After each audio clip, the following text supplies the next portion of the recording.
हाय WhatsApp जिंदगी। Hello साथियों, मैं हूं आपके साथ सुखनंदन।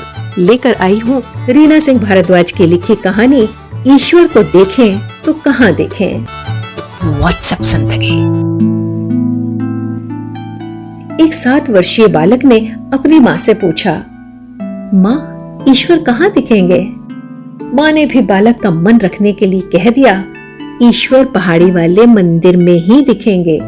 बालक ने सोचा, आज ईश्वर को अपने हाथों से ही भोजन कराऊंगा, अन्यथा मैं भूखा ही रहूंगा। अपने साथ भोजन की पोटली रख बालक पहाड़ी वाले मंदिर पर चल दिया। ऊपर चढ़ते चढ़ते वो थक गया।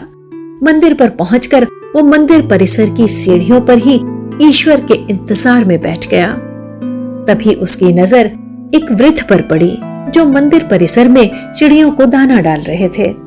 उन वृद्ध के चेहरे पर अलौकिक तेज था। जब बालक से वृद्ध की नजरें मिली तो दोनों मुस्कुराए। बालक को वृद्ध की मुस्कान मुग्ध करने वाली लगी और वृद्ध को बालक की मुस्कान दिव्य और निश्चल लगे।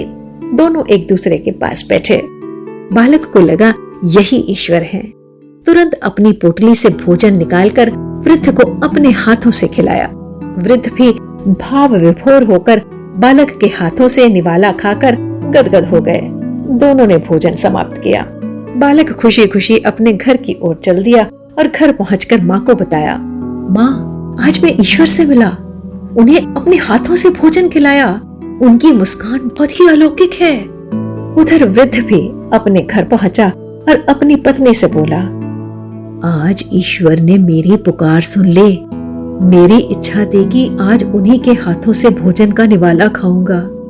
बहुत ही प्रेम से उन्होंने खिलाया। उनकी मुस्कान बहुत ही दिव्य और निश्चल है। साथियों, ईश्वर कहीं अन्यत्र नहीं अपितु हमारे अंदर ही विराजमान है। आत्मा में परमात्मा का वास है। प्रकृति के कण कण में ईश्वर है। बालक को वृद्ध के अंदर ईश्वर का साक्षात्कार हुआ और वृद्ध को बालक के अंदर ईश्वर नजर आए। ईश्वर को स्वयं में और प्रत्येक जीव में देखने का प्रयास करें। हम सब ईश्वर के ही अंश हैं। ईश्वरः सर्वभूतानां हृदये अर्जुन तिष्ठति भ्रमयन्स सर्वभूतानि यंत्रारूढ़ानि। कहानी को सोचिएगा जरा। ये थी रीना सिंह भारद्वाज की लिखी कहानी ईश्वर को देखें तो कहां देखें। व्हाट्सएप जिंदगी।